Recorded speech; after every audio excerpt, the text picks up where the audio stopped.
Bueno, eta kamaran bestalde, haunitzentzat ja ezaguna egingo zaizuen Gaizka Aranguren, komunikazio munduan ibilitako gizona dugu. Bueno, Gaizka, egunon, zer moduz gabiltza konfinamentuan? Egunon, Joseba, bagabiltza, ez da gutxi. Ez da gutxi, egia erranda, ez da gutxi. Bueno, ze suposatu du honek batez ere labrit tentzat, labrit komunikazioentzat. Etenaldia edo lanean berdin jardun duzue, kontatu diguzu pixko bat. Bueno, guk martxoaren 13an jadanik erabaki genuen gure ohiko jardun nagusia etetea, izan ere gure labriten jardun nagusia da memoriaren bilketa, batez ere adineko pertsonen etxeetara sartzen gara, proiektu desberdinen bitartez, eta bizitze istorioak biltzen ditugu, eta hori ikusten genuen dagoeneko etzela posible, eta bertan bera utzi genuen. Jardun nagusia hori izanik, horrek bazeukan bere ondorioa gure lankideen lan jardun denboran, eta orduan erte batean sartu ginen, horrek erran nahi du, segun eta zelan daukan bakoitzak, parte proportzional esanguratsu batean, langabezira zijoala, ezta? 11 lagun gaude plantillan, eta gehienak portzentaje batean edo bertzean, baina langabezian parte bat dago jende gehiena, ezta? Eta hori da bizi izan dugun egoera orain arte, orain aldatzen ari gara portzentaje batzuk, baina egia erran gure lan jardunaren 50%tik gora nabarmen oraindik ere geldirik dago. Telelanean dabiltza batzu, bertze batzu ja bulegora etortzen hasi dira, beti ere gutxienez 3 metroko tartea dago. Batzu eta bertzeen artean, zorionez bulegoak handiak dira, eta danak bertaratzen ez diren bitartean behintzat, tarte horiek berma ditzakegu. Eta horrezaz gain egia da bulegoan ezarri ditugula, toallak edo eskuoialak erabili beharrean, papera, xaboia, pastillako izan beharrean, likidoa, eta hidrogela paretan ezarri dugu, eta maskaria guztientzat, zatak ere bertzeleku betara joten behar baldin badugu, ez dakit, baliabide guztiak ezarri ditugu, preste egoteko aktibitatea igotzen doan neurrian inolako arriskurik izateko, ez guretzat eta ez gure bezeroendako. Bai, eta zer aurre ikusten duzu? Aktibitatea igoko dela, nola zehan zenbaten duzue? Bueno, segun eta ze esparrutan, guk egin duguna izan da, gure jarduna pixka bat egokitu ere egoerara, eta adibidez zenbait udalekin akordio berezituak egin ditugu gure jardun esparru nagusi hori egoera honetara egokitzeko. Ez dugu antzi behar hau historikoa dela, oraindik ez daukagu perspektibarik, baina 100 urte barru honetaz egonen da oraindik ere aztarna handia, Bai, eta ordun hori behar bezala biltzean norberetasunetik eta bereziki importante izan daiteke, eta horrelako lan batzuk abian jarri ditugu. Egoera historiko honen lekukotasun fidelak biltzeko oso goiz egin behar delako. Gero, horrelako konfinamendu batek, etxe baten barruan egindako konfinamendu batek egiten duena da, ematen duela egunerokotasuna berdina dela, Eta orduan memoria lausotzen da. Denbora pasa hala ematen du etxean eman genitu egun guzti horiek danak berdinak zirela. Baina momentuan hartzen baldin baduzu, ohartzen zara hain berdinak ere ez zirela, eta memoria horretan aniztasuna badagola, eta hori bildu beharra dago, bai, historikoki oso importantea da. Gertatzen ari zaiguna, tamalez, baina historikoki oso importantea da. Eta zure ustez, historia ere mugituko du, batzuk honek hausnarketako bidea emango du, eta bizi nahi edo ez, bizi berri batera egokitu beharko dugu? Ez dakit, baina gustatuko litzaidakea. Baina ez dakit. Gustatuko litzaidake gizakiaren edo gizateriaren eragina lurrarekiko orekatuagoa izan dadila, ezta? Eta barneratu dezagula behingoz, ez garela naturaren katearen esmeralda, baizik eta bertze katebegi bat. Eta katebegi gisa jardutea.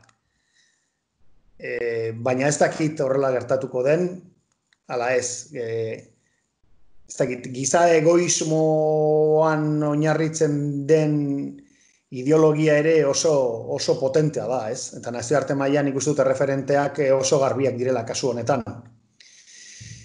Prest ez baldin bagaude desazkunderako, gehiegi kontsumitzen dugu, batez ere batzuk gehiegi kontsumitzen dugu, lehenengo mundukook. Eta hori behititu behar dugula barneratuta ez dagoen bitartean ezer gutxi egin daiteke. Hau da, etengabeko produkzioaren hazkundean oinarritutako sistema sozioekonomikoarenak egin duela barneratuta espaldin badaukagu, autosuntxiketaren bidean goazelakoan nago. Eta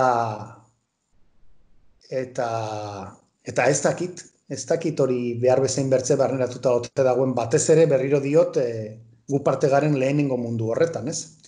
Desazkundea ezin bertzekoa da, gutxiago kontsumitu behar dugu, ez dugu horren bertze behar. Hori da, agian hori bai erakutsi digu konfinamentuak gutxiagorekin bizi daitekela? Behar bada ikasgai bat ikasteko aukera badaukagu, hala ere bereziki kezkatzen nauena, adibidez, azken 3 egunotakoa da, hainbat jendek ze puntera hartio daukan lehengo normaltasun horretara itzultzeko beharra, ez? Eta, bueno, ni bizi naiz Gaztelu plazatik oso hurbil bizi naiz. Gaztelu plazan Iruñan bagizue terraza handiak daudela, eta astelenean eta asteartean ikusita terraza horiek eta ireki dituzten tabernetako atarietan pilatzen zen jendearen hori normaltasun adierazpen behar horrek izutu egin hau, ze badirudi ez lehengora itzuli nahi dugu, ez? Lehengora itzuli nahi dugu. Eta terrazea batean, tarte luze batean eseritzeak hori adierazten zuen, hain handi batean, ez? Honekin ez diet minik egin nahi horretatik bizi direnei, ez da? Baina behar bada gure ostalaritza kontsumitzeko eredu hura, lehen aipatzen nuen etengabeko hazkundearen adierazpen bat da, ez? Eta behar bada adibide esanguratsua izan daiteke. Baina, bueno, ez diot ezer txarrikopa, hortik bizi direnei ez da gutxiagorik ere, baina igual bertze modu batean bizitzen ikasi behar dugu, bai. Eta ekonomian ere gauza bera, agian solasten denean, hitz egiten denean, berreskuratu behar dela ekonomia, berriro ere aiztion zuk aipatzen zenion, konsumismo eta geldi ezineko konsumismo horretara itzultzen ari gara? Ez dakit, oraindik ere ez dakit horretara itzultzen ari ote garen, edo itzuliko ote garen, baina ez dut uste etorkizuna produktibitatearen hazkunde etengabekoan oinarritu behar duenik. Izan ere, autosuntxiketara garamatzan bide bat delakoan nago. Ekonomia deitzen dugun guzti horri buruzko bertzelako ikuspegi bat gailendu behar delakoan nago. Eta horrekin batera sozioekonomia guztian, ez? Lan harremanetan ere bai. Baina zoritxarrez oraindik ez dut ikusi orain arte bizi izan dugunari alternatiba eskaini diezaiokeen planteamendu egituratu sendo eta sinesgarririk, ez? Igual inoiz baino hurbilago gaude horretatik. Eta aurrekoa birplanteatu edo aurrekoak balio ez digula ondorioztatzetik ateratzen dira alternatibak, ez da? Beharrezkoa dela uste dut, baina ez dakit gertatuko den. Bai, hor batzuk soldata, gutxiengo soldata eskaera, bertze batzuk ja diote ekonomia ez daitekela, lehenagokora itzuli, zure ustez, orain hausnarketa hori badago, eztabaida hori badago, edo gutxi batzuk bakarrik aldarrikatzen den zerbaita, zure ustez oraindik? Lehen gutxi batzuek planteatzen zuten hori. orain gutxi batzuek baino gehiago, baina ez dakitzen bate. Horregatik ez dakiz gertatuko den, ze gehiengoak hori barrenatuta daukala pentsatuko banu, sinesberagoan nintzateke pentsatzerakoan beste zerbait posible dela, baina ez dakit. Baina argi dago, sistema sozioekonomiko honen adierazpide batzuk mugara iritsi direla ematen duela, ez? Lehen aipatzen duen ostelaritzaren mundua, adibidez Iruñeko Alde Zaharrean bizi dugun moduan, modu horren sakon masifikatu eta potente horretan, ez? Posible ote den hori mantentzea. Baina, edo turismoaren mundua, ez? Esate baterako Espainialdean eta oso gaizki pasatuko dute. Hemen gaizki pasatuko du, baina Espainialdean turismoa daukan indarrarekin, turismoak dakarren, ze mugikortasuna, nik bai uste dut mugikortasuna aldatuko dela. Zain dute, aire konpainien etorkizuna oso beltz ikusten dut. Jende hau hartu da ez duela horren bertzen mugitu beharrik. Ez dago horren bertzen mugitu beharrik mundu mailan. Ez dago. Bertzetik, hirugarren adinekoekin daukagun sistema honek daukan jarrera ere aldatu beharrean. Erresidentzien eredua pikutara joan da. Hori argi dago pikutara joan dela. Edo erresidentziak erabateko dependentzian dauden pertsonendako osasun atentzioa dira, edo erresidentzien oraingo ereduak, joan behar du pikutara eta gainera desprivatizatu behar da. Argi dago, hirugarren adinekoen zaintza ezin dela esku pribatuetan egon. Ezin da dirua irabazi horrekin. Nire ustez ezin da, ez da onargarria dirua irabaztea horrekin. Bueno, ereduak dira, ez? Mugikortasuna, aire konpainiak, airrenbertze mugitzea munduan barna, ostalaritzaren eredua eta residentzien eredua. Nik uste dut, hiru horietan ezin da orain artekoarekin jarraitu, eta nik uste dut hori bai gertatuko dela. Oain, niri gustatuko litzaidake hori, gainontzeko esparruetara ere zabalduko balitz, eta azterketa sakona eginen bagenu gure bizitza ereduarekin, eta gure sistema sozioekonomikoarekin. Horrek noski suposatuko luke planteamentu erabat berria, bai lan arloan, lan antolamentuan, baita ere aberastasunaren banaketan, bizial denak duin bizial izateko. Beraz, batek aipatzen zuen, nahi gabe doez, virusak iraultza ekarri digula. Zuk ere hori pentsatzen duzu, horrela dela, edo bakarrik mai gainean jarri ditugun gabezi guzia eta gure buru gabekeria. Nik ez da, nik iraultza ekarri duela ez nuke orain ziurtatuko, nik ez dut ikusten iraultza. Ez da ikusten. Ez dut, momentu honetan ez dut ikusten. Ez gauza bada gustatuko hotel itzaidaken. Gero, segun eta nora joateko zein iraultza, ez da, hori bertze kontu bat da. Baina, hitz oso potoloak dira, ez? Eta hitz potolo horietan ikusten ez baldin badugu behintzat eredu jakinik, lehen aipatu ditudan 3 hildo jakin horretan bai ikusten dut, ez dela posible horrela segitzea. Baina bertzenaz hori zerdutar hartio estrapolatu ote daiteken bertze hildo ekonomiko eta sozial batzuetara hori ez dut ikusi. Eta ez dut ikusten. Eta normalean lehenagotik orain arteko eredu sozioekonomikoarekin oso lerrokatuta dagoen eta zegoen jendearen artean ez dut antzeman printzipio aldaketa sakonik, Ez dut antzeman. Zene dut, gure inguruan ekonomiaren arloan zeresan bereziki erabaki horra daukaten pertsona horien aldetik ez dut diskurtso aldaketarik ikusi. Adibidez, ez dakit, 3. adinekoen bizitza arriskua plateraren alde batean jarrita eta etorkizuneko ekonomiaren bideragarritasuna bertze platerean jarrita, horren aitzinean erabakimen gaitasuna izan duten batzuek hartu dituzten erabakiak ez zaizkit iruditzen lehenengoen bereziki aldekoak. Beraz, momentu honetan, gainera, hor pilpilian ez dago eztabaidaiaik ere, ekonomia erraten da, osasuna bai, baina ekonomia, ez? Eta ekonomia hitz egiten ari gara, beraz, nolabait ere, oneri txertoa bilatu nahi eta hori lehenagoko bizitzara itzultzeko. Hori da pixkoat momentu honetan pixken mai gainean dagoena eta orokorki bintzat medioetan entzuten dena, ez da? Komunikazioan entzuten dena. Bai, baina hain zuzen ere, ekonomia kontzeptuari buruzko kontsiderazio edo esan nahia aldatu ez duten eta aldatu nahi ez dutenen eraginagatik. Esan nahi dut, ekonomiaren alde jardutea zer da? Produkzio gaitasuna ahal bezain handiaren aldeko jarrera bat, ala pertsonen bizitza ahal bezain zoriontsuaren aldeko jarrera bat. Eta zer da bizitza zoriontsua?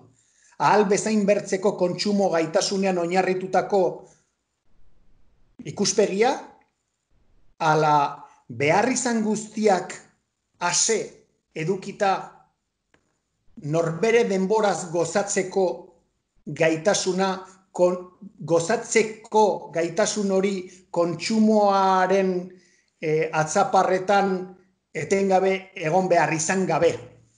Nik uste dut, zoriontasuna ez dela kontsumo gaitasuna bereziki.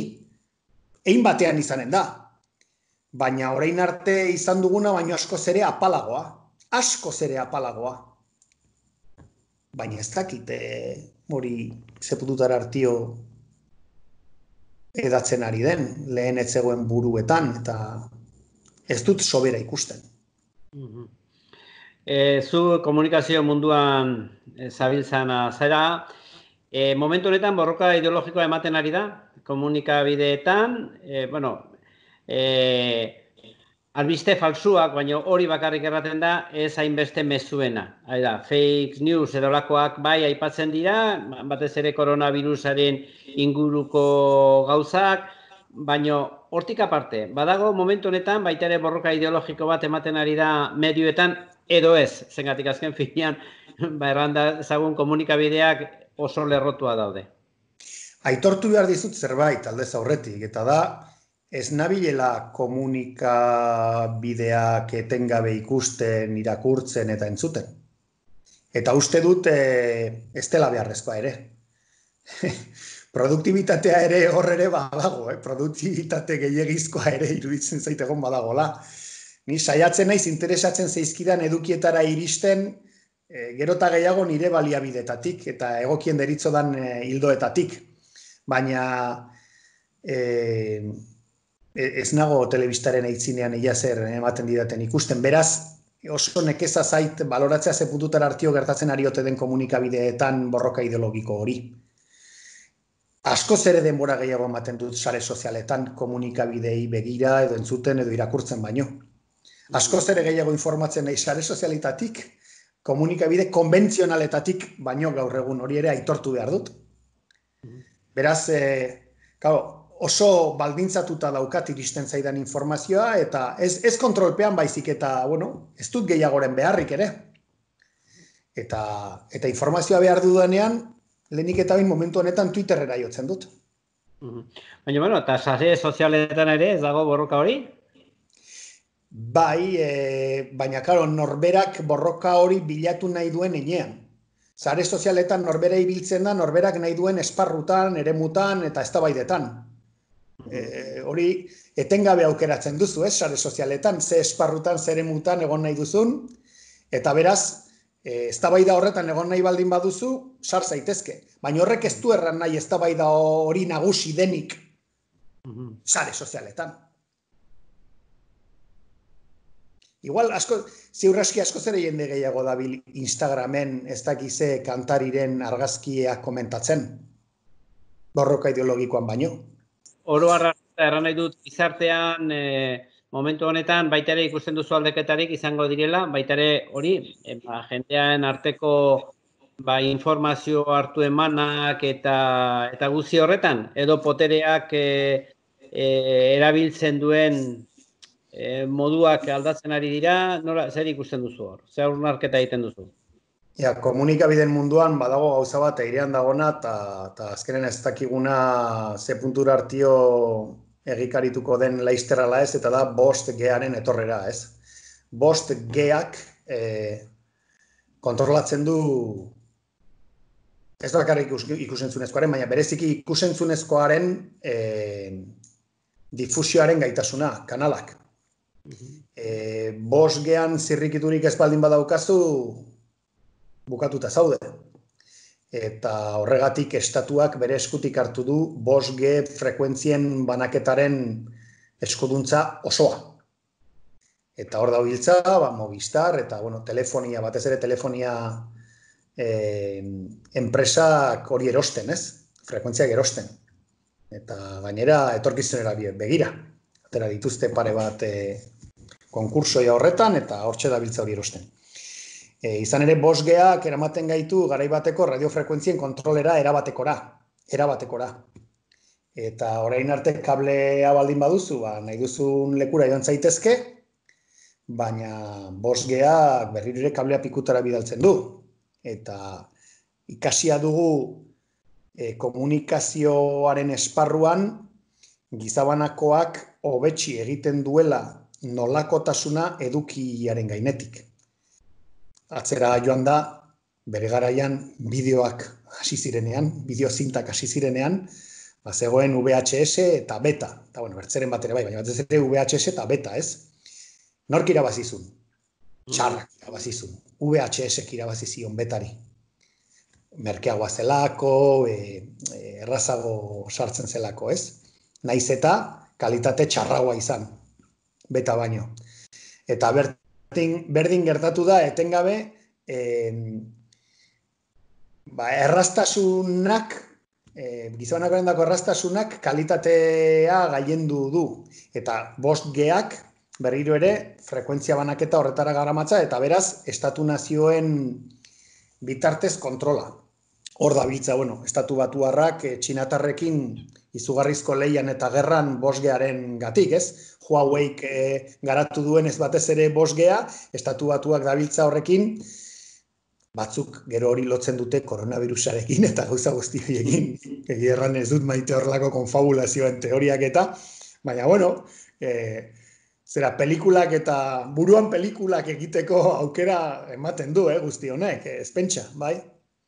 Eta horrek kontrolatuko du informazioa mundu mailan, orduan, estatu naziorik gabeko komunitateok, euskal komunitateak errate baterako erronka itzela du horra itzinean. Ez da gure esku egonen. Hor dago gako ondietnetako bat. Hor, beraz ikusten duzu egoera txarrean, gaudela, gaizki kokaturik, ez digutela utziko kokatzen, ez da? Oso gaizki kokatuta. Oso gaizki kokatuta gaude. Eta berriro ere arrazoi berdinagatik. Aurrekoetan gaizki kokatzen gintuzten arrazoi berdinengatik. Komunikazio eremuak, administrazio politikoen eremuek baldintzatzen dituzte. Eta Euskal Herritarrok ez daukagu gure komunikazio eremu propiorik, ez daukagulako gure eremu administratibo politiko propiorik. Eta horren ondorioak pairatzen ditugu egunero. 5G-aren aferarekin, are gehiago oraindik. Erabat, ez duzu pentsatzen, hor aldaketa txikiren bat eman daitekeenik, 5G horretan, banaketa horretan, erabat globalizatzen gaituelako, ez da? Eta egitura juridiko politiko nagusien menpe jartzen gaituelakoz berriro ere. Eta hori egoera, aldaketa politikoek bakarrik eragoz dezakete guzti horren ondorioak pairatzea etorkizunean. Teknologia kontrol politikoaren esku dago handi batean. Eta noski garapen teknologikoa beraien esku daukatenen esku, globalizazioaren ikuspegitik. Baina arazoa politikoa da. Arazo politiko ikaragarri baten eitzinean gaude. Ondorio teknologiko eta gerora ondorio kultural eta identitarioak dituena. Eta linguistikoak, noski. Eta momentu honetan, baita ere, zure ustez, koronavirusak hori areagotu du. Eta diot, Espainiar estatuak indar gehiago hartu du, eta nolapait ere Euskal mundua galdu egin du? Gaur egun eta azterketa politiko hutsetik argi dago baietz, estatuak estatu aldarrikapenarekin egin duena da bere gain hartu erabateko kontrol politikoa, ez? Eta gero, behar izan politikoen arabera, negoziatu batzukin edo besteekin, ze puntera hartio uzten dien beraien kabuz erabakitzen. Baina argi gelditu dena da, muturreko egoeretan, gauetik goizera hartzen duela bere gain boterea osoki estatuak. Katalunian gertatutakoan izan genuen lehenengo adibidea, argi eta garbi, gauetik goizera egin zuten inolako problemarik gabe, eta bertze muturreko egoera honekin, baita ere, gauetik goizera. Eta ustezko autogobernu, bilateralitate, diskurtso guztiek eztanda egiten dute. Gezurra direla, argi eta garbi gelditzen da. Nazio estatua espaldin bazara, zure nazio estatuek erabakiko dute muturreko egoera orotan zure ordez. Horrela funtzionatzen du. Eta gero, zetor daitezke saltzaileak beste zerbait erratera, baina argiago ezin. Beraz, horreri atera biderik ez diozu ikusten. Ez eskor ikusten dizut. Ez, atera bidea noski ikusten dio dala. Baina atera bidea politikoa da. Atera bidea politikoa da. Gure esku dago, hein batean, bai. Gure esku dago, hein batean, bai. Gure buruaren jabe izan nahi dugu, bai ala ez. Izan nahi baldin badugu, jar gaitezen bide horretan. Eta erabaki ahal izanen dugu, gure kabuz. Bertzenaz, erraten digutenaren arabera.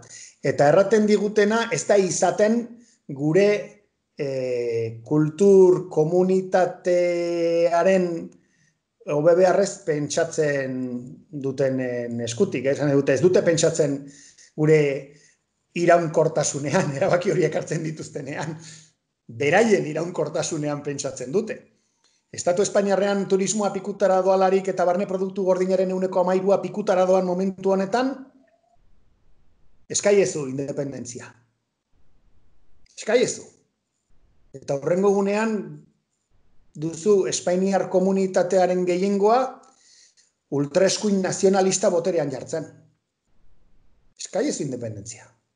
Beraien barne produktu gordinaren 13% pikutara joan den honetan.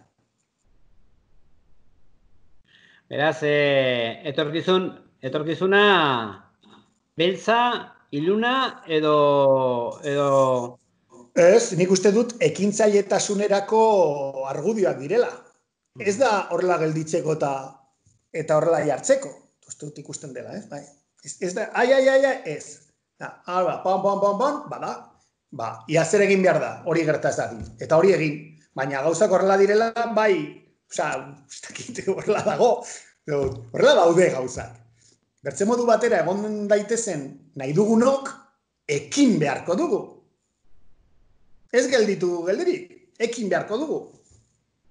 Ekonomia zari zinen eta baita ere Espainiako produktu gordinaren 13% pikutara joan daitekela turismorat jo dutelako, ez dauki zenbait sorik erabat.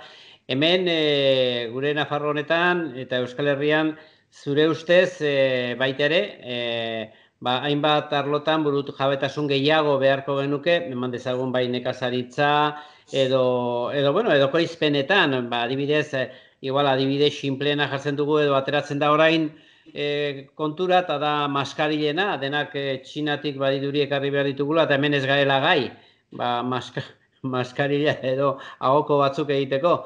Zapi izan daitzin moduan. Beraz, berreskuratu beharko genuke berriro ere hor guk behar eta beretan behar ditugun gauzak, eman dezagun arnaz hartzekoak badira edo dena delakoak balen badira. Kolokain hartzen den bertze gauzetako bat da, bai interdependentzia ekonomiko hori, ez? Ze dependentzia ekonomiko batek eramaten zaitu dependentzia politiko batera, inondi batean. Eta dependentzia ekonomiko eta politikoak eramaten zaitu normalean historian barnak, komunitateak eramaten ditu biziraunkortasuna bizirautea ezinezkora, batez ere txikiei. Osea, gaientze ekonomiko edo politikoak normalean ekartzen du gero gaientze kultural eta linguistiko bat. Eta biziraute linguistiko eta kulturalarekin amesten dugunok, ohartu behar dugu, gure esku izan gabe erabaki ekonomiko eta politikoak horretara joanen garela.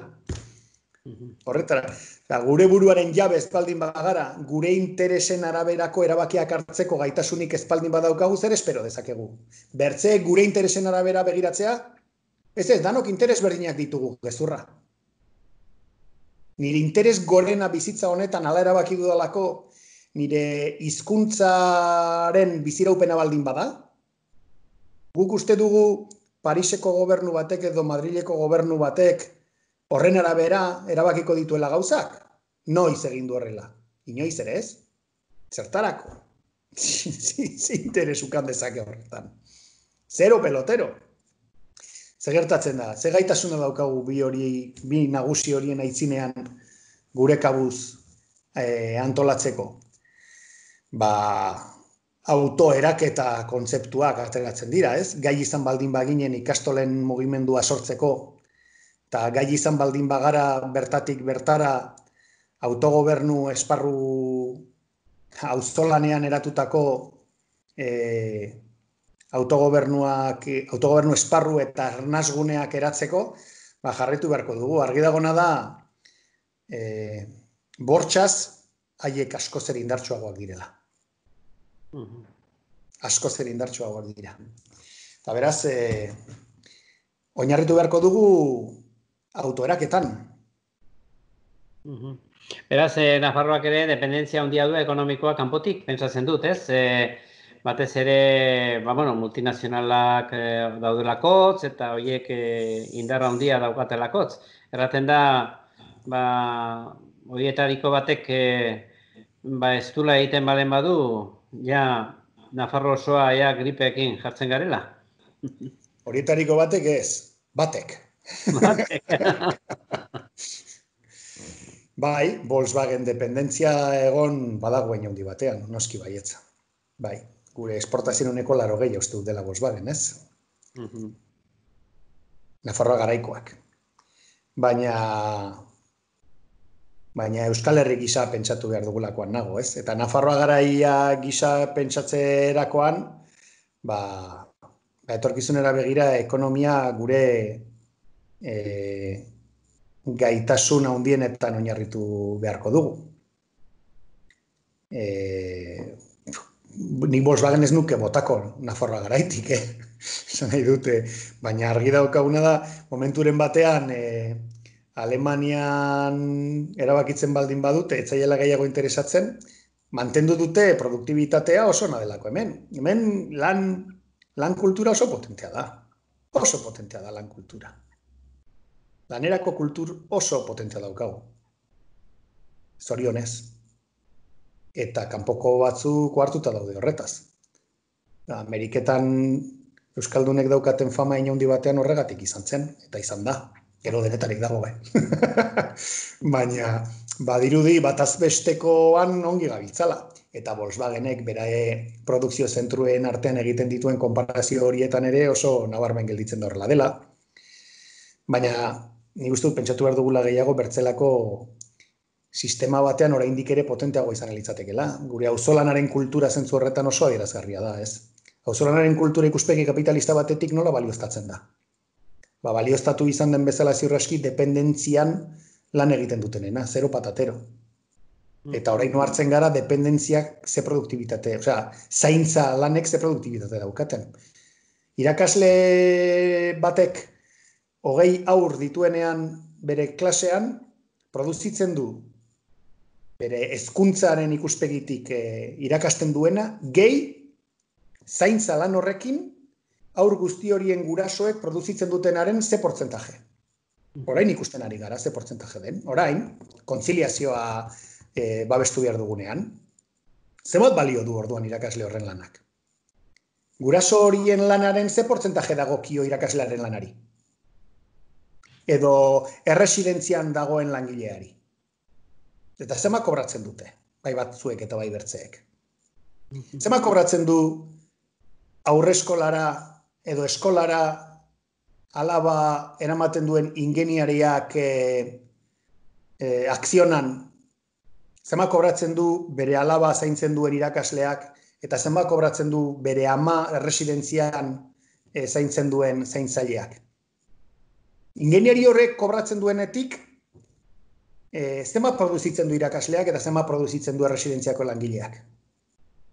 Eta ze poltsikotara doa gauza bakoitza. Eta ze ekonomia eredu defenditzen du batak eta bertzeek. Eta nork dauka erabakimen gaitasuna handiagoa gizarte honetan.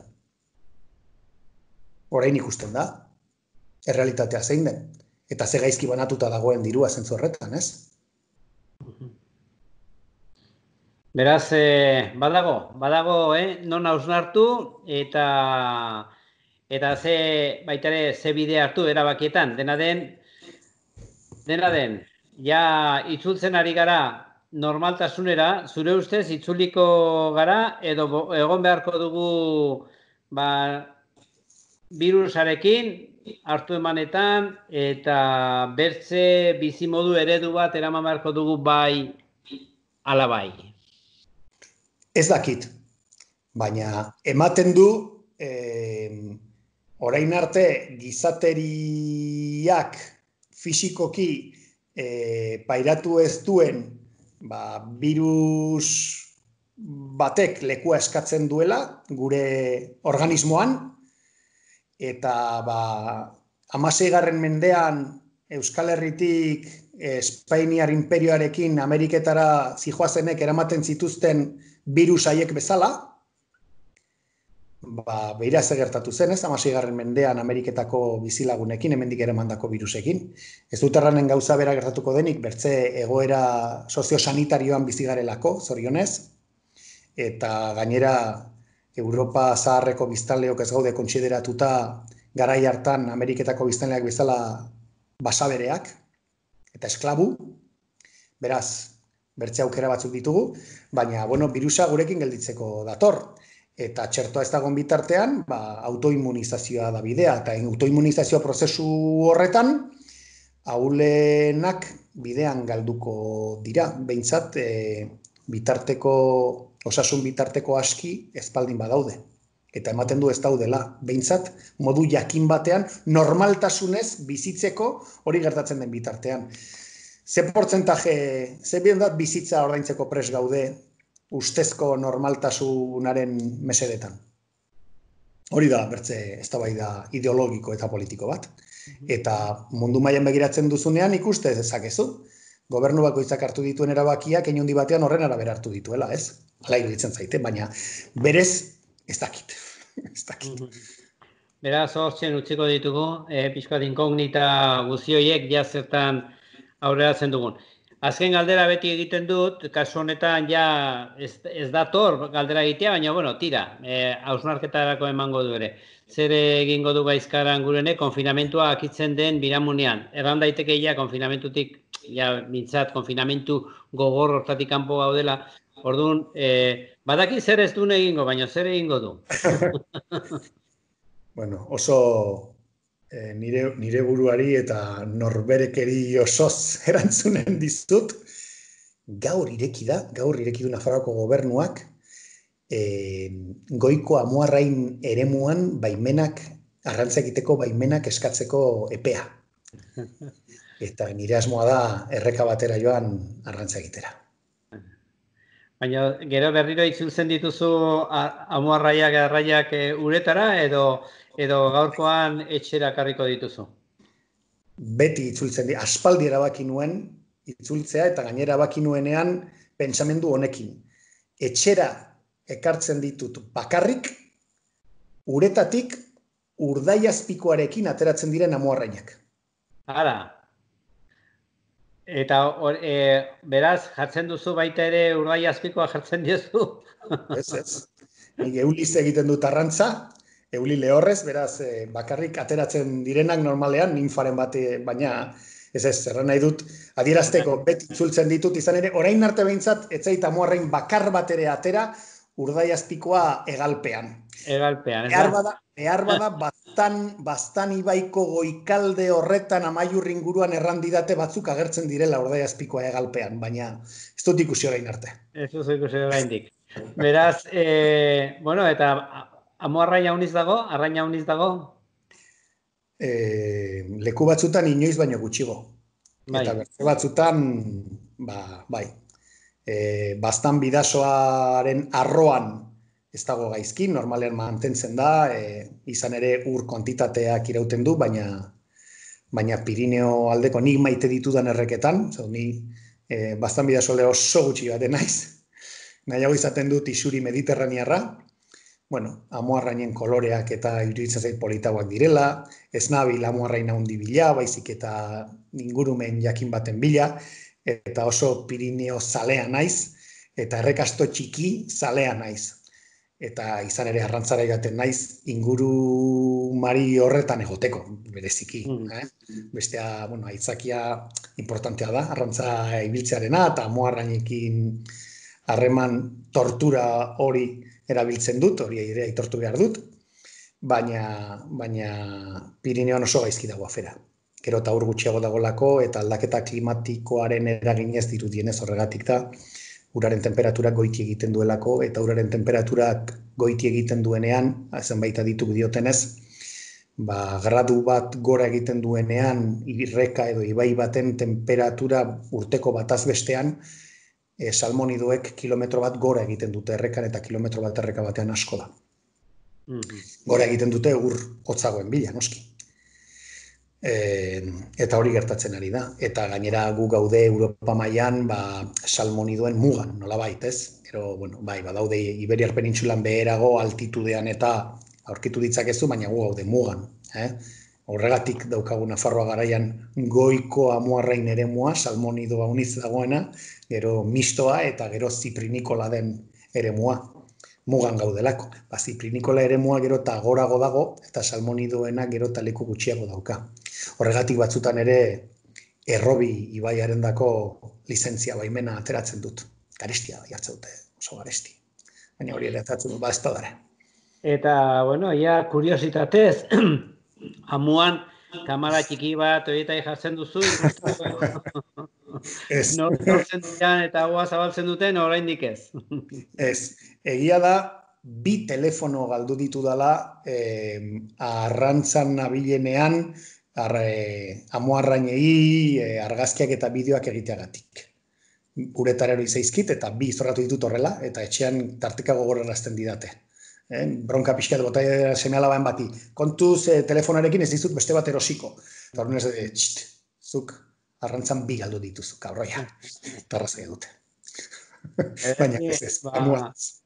Ongi pasa, eta ja bihar bertan, bueno, egun betetik bestera ez dute ematen, ez? Bai. Momentuan, bertze gauza bada, ez dut begiratu arrantzarako irekita ote dagoen baimena eskatzeko bai, ez dakidana da, erreketara joan ote daiteken, izan ere lehenagotik ikusi nuen bertze arau bat erraten zuna, ez zutela irekiko arrantza egiteko maiatzaren 25 arte behintzat. Normalean, azkeneko urteetan, Nafarroa garaian maiatzen eta ekainan egin daiteke arrantza. Goiko Amu arrain eremua, bai? Eta lehengualdien bastan deritzen duzun erreka horretan, bat ikusi nuen, eraba zapela berexekin, bai, zegoen erreka bazer, tarrituta gelditu nintzen, ez dakit, gainera konfinamentua izanik, pensatu nuen agian, ez dakit, mozorrotua zegoen mintzat.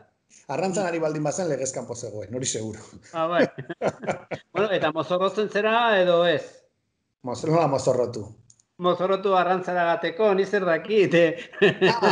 Nik ez diot mozorrotu deitzen, baina bai, badaude baliabide batzuk ezin bertzen emate ditudanak. Bai, badeadorea onartio, txaleko bat hainbat gauzekin, eta bisera bat eramate dut. Batzutan zapela, eguraldi txarra baldin badao, hotza baldin badao eta txapela eramaten dut, baina eguraldi beroarekin eta txapela gogorre egiten zait eta biseratxo bat eramaten dut. Hori baldin bada mozorrotzea, bai. Bai, eta zapelera gehiago hurbiltzen dira arraiak, ezta? Bueno, gutxienez, ez da biltza arrantzalea honitz txapelakin erreketan, eta natu dute, badator horretan guren hori. Lasai, beraz lasai, ez da oso ona, eta arrazoia dut ez naiz oso ona. Disfrutatu, eta esker mila, zure hausnarketak gurekin konpartitzeagatik. Lazerra, Joseba, ongi bili. Bai, berdin, izan ongi, bai.